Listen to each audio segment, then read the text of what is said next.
नमस्कार, माझं नाव राकेश आव्हाड. मी खुलताबाद तालुक्यातला आहे. तर माझा एक इमोरिज बद्दलचा एक छोटासा अनुभव सांगतो.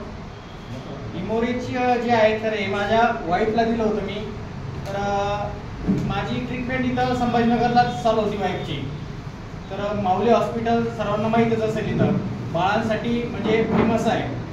तर अशा ठिकाणी माझ्या वाईफची जी ट्रीटमेंट चालू होती, तर त्यावेळेस माझ्या वाईफला म्हणजे सातव्या महिन्यामध्ये असं सांगितलं होतं की डॉक्टरांनी की बाळाला जे पाहिजे तेवढं जे पाणी आहे तर ते आईच्या पोटामध्ये नाही, कारण की बाळ हे जे तर कुपोषित असण्याची शक्यता वाटते म्हणे.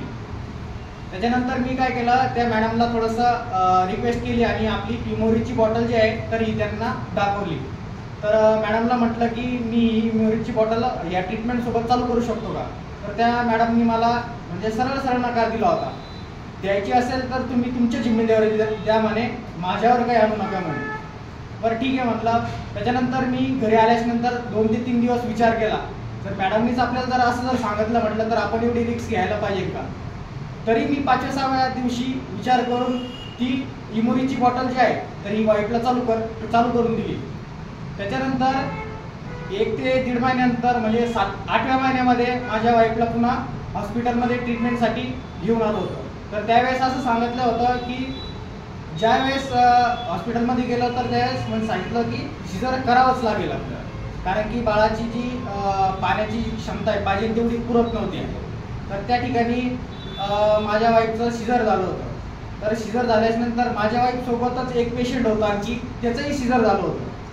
तर सिझर झालं असताना माझ्या बाळाचं वजन जे होतं जन्मता 1200 ग्रॅम होतं आणि माझ्यासोबतचे जे बाळ जन्माला आलं होतं माझ्या बाळाच्या सोबतचं, तर त्याचं वजन होतं 1400 ग्रॅम. म्हणजे माझ्या बाळाचं वजन 1200 आणि समोरच्या बाळाचं वजन होतं ते 1400 ग्रॅम. म्हणजे माझ्या बाळाचं वजन हे 200 ग्रॅम कमी होतं आणि समोरच्या बाळाचं 200 ग्रॅम जास्त होतं.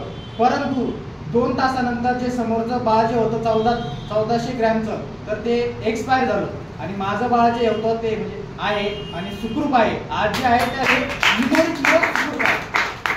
त्याच्यानंतर मी मॅडमला सांगितलं होतं की मॅडम ही बॉटल मी माझ्या रिक्सवरती चालू केली होती. तर त्या मॅडमनी सांगितलं होतं की 1200 ग्रॅमचा बाळ जे आहे हे एवढं रिस्पॉन्स करतच नाही. जे काही असेल तर हे तुम्ही समजा की हे तुम्ही जी बॉटल चालू केली होती याच बॉटलचा फरक आहे. मला तो मान्य आहे, त्याच बॉटलचा रिझल्ट आहे.